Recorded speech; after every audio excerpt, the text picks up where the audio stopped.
Hey guys, these are the new engine mount for the Audi S5, and this is from 034 Motorsport. These are the street density motor mount. These are void free and oil free mount, and they are less prone to failures. For this repair you will need the engine support in order to replace your motor mount. The engine support is a critical part of this replacement. Remove the front wheels and remove the engine bay covers. I used the bolt on the engine hook because the engine support came with chains that are too big for the hole on my engine hooks. So the easiest thing to do is to attach the chains to the bolt holding the engine hooks. I did place the chains on all four corners of the engine. The next step is to attach the chains on the engine support bar. So this is a critical part. You need to take time to test and adjust the chains length in order to have good tension so that the chains do not come off while you're working under the car. So take your time to do this part. It is critical. You can lose your engine by not having it supported as it should be. So for this repair we need to drop the subframe, and there are a lot of bolts that you need to remove. So all the part that I zoomed in, you might have to remove all those bolts in order to have enough clearance to take out the old engine mount. Also the cross member has to come out. Accessing all these is easy and it should not take you a lot of time. So these are the subframe bolt that you need to remove on the right side of the engine. This is my setup to have access to those bolts badly angled. Here I'm removing the other bolt of the engine support. I already removed the bolt on the other side. You will need some kind of extension to reach these bolts. Next, remove this metal bar on both sides. It is going to give you more clearance to work your way in to the engine mount. So you have access now to the connector of the engine mount. Take the connector out and disconnect the mount from the circuit. Disconnect the engine mount cable. Next, remove the engine mount bolt, the bolt that goes directly to the engine. Remove that. I will have a link into the description for all the tools that you need in order to perform this replacement. It is going to have the size of everything that I used and also all the tools that are required in order to replace your engine mount. Next, remove the two bolts holding the engine mount at the bottom. These are really long bolts, and if you do not have an impact gun, this is going to take you a lot of times. So you need to repeat the same thing on the left side of the engine. Remove this subframe bolt halfway. You should have a lot of clearance to access the engine mount cable, so disconnect it. So after that, you should remove the mounting bracket bolt and the motor mount will be free to move. This is the right side of the car. I was able to remove the engine mount, but it was really difficult. I ended up removing the bolt holding the rack and pinion to have enough clearance in order to take the engine mount through the back of the engine. So this is the engine mount that I showed you in my diagnostic video, and it was a small crack. But the truth is, if you can see a small crack while you're doing your diagnostic, it means that on the other side your engine mount has twice or three times the same crack that you found out. So as you can see, this one was really bad. The top of the engine mount is basically removed. The engine mount is not doing its job anymore. It's not supporting your engine. You need to remove the engine mount the same way I'm inserting the new mount in. take the same route. In multiple instructions, the engine mount were removed in the front of the car, but in my case there were not enough clearance to take the engine mount out in the front. So I had to remove the rack and pinion, at least one side of the rack and pinion, in order to have enough clearance to take out the engine mount. When you see your engine mount is that damaged, you know that you're doing a good thing to your car by replacing this mount. So the first step of this replacement is done. Remove one mount and insert the new mount. So place the mounting bracket of the engine mount in place, then align everything. You can start to insert the bolt back in order to hold everything in place. So make sure that everything is aligned. You have to remove a lot of bolt while doing this replacement, but the good thing is it is difficult to mix them up. So I'm showing you this part of the subframe because that was the key to remove the other engine mount. I had to push on the subframe on that side because I wasted a lot of times trying to take the engine mount the same way I took out the other engine mount. I also tried to remove the rack and pinion on the left side, but that one was stuck. I removed the bolt of the rack and pinion, but it would not come down enough.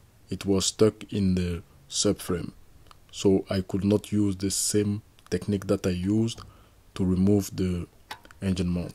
So the only way was to push the subframe down in order to have enough clearance to take out the engine mount.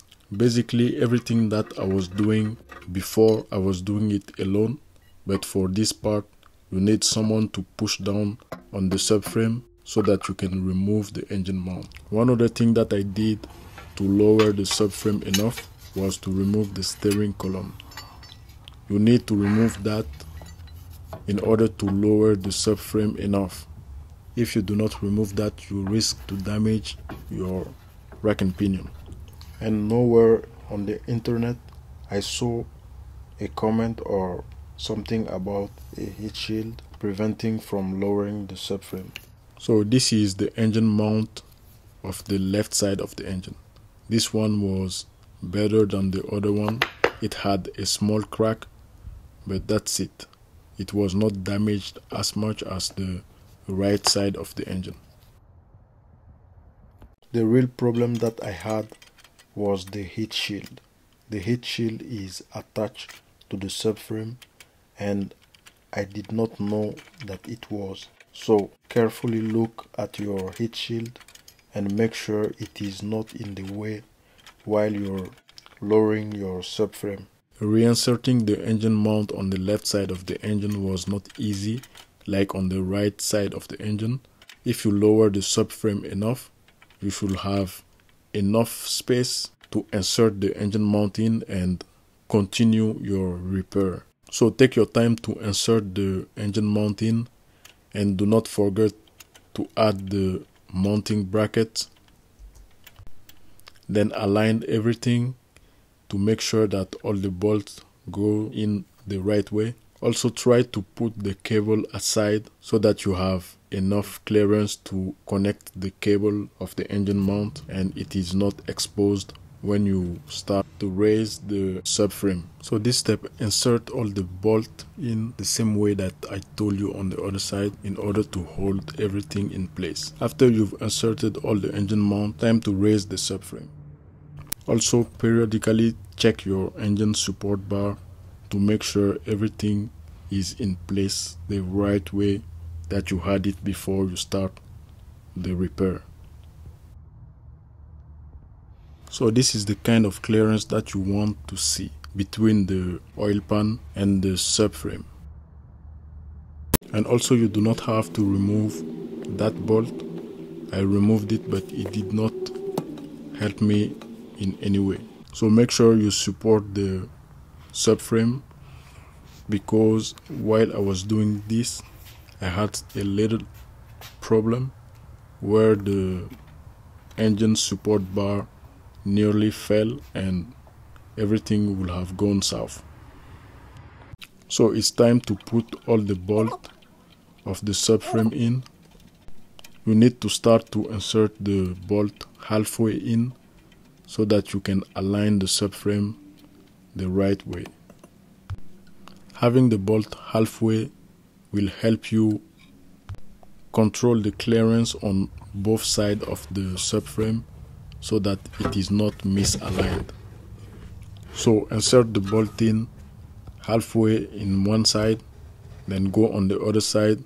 While inserting the subframe bolt, it will naturally raise itself up to a point where you can go back and insert the steering column to the rack and pinion. Working with the subframe bolt is a step-by-step process. You need to work all your bolt step by step, including the cross member that goes on the subframe. The reason you take out the cross member is mainly to have access to the rack and pinion so that you can remove the steering column and gain more clearance while lowering your subframe. I'm lucky I have an impact gun that helped me tremendously while doing this replacement. If you do not have an impact gun or any kind of air tools, this might take you longer than you expected. So start inserting the upper bolt for the subframe so that you can further raise the subframe.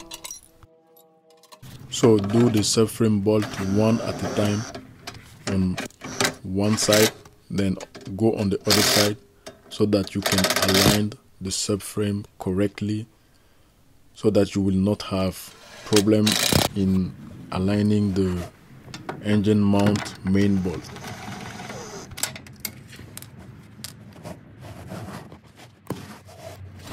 So this is the gap that I left over. So the subframe bolts are really weird. If it does not go through, take them out and reinsert them in. I had one problem with this hole. The bolt was not going in, so I had a lot of trouble to reinsert that bolt in. So I made sure that I left enough clearance between the bolt and the subframe, because you need to push the subframe right or left in order to align the subframe with the main frame of the car. Tighten the engine support chains in order to have a lot of tension on the engine so that you can easily raise the subframe. While working your way to raise the subframe, make sure that you check the subframe for alignment, because the subframe has to get aligned perfectly with the holes, and the same goes for the main bolt holding the engine mount. You should always start by hand, then use an air tool or an impact gun, electric impact gun, in order to insert the bolt in further.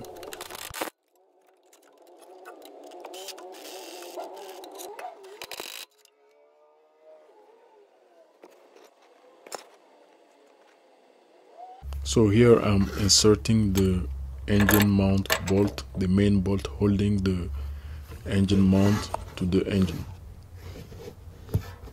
You need to insert that bolt when you are sure that everything had been aligned properly.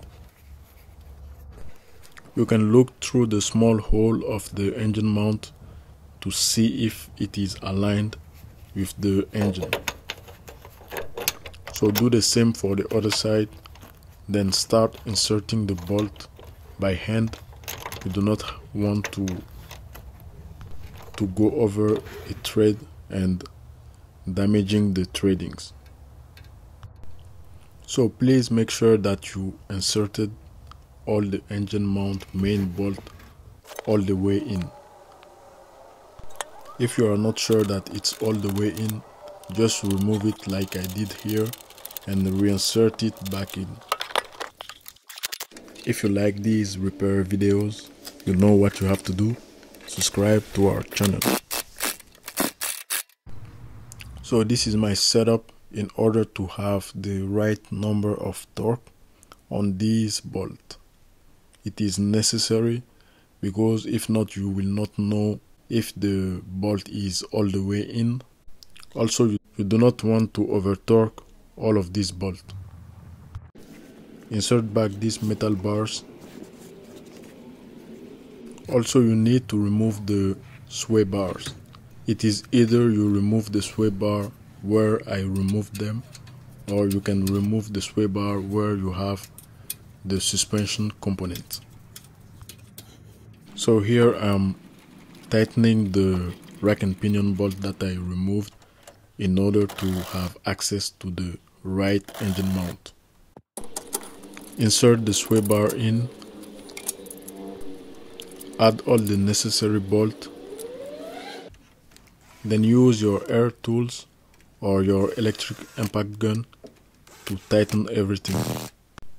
I recommend you to tighten progressively, one side, then go on the other side, then tighten that way so that it is not misaligned. So at this point the repair is done. I've replaced all the engine mounts. I discovered something again. So it seems like I have an oil leak in this car.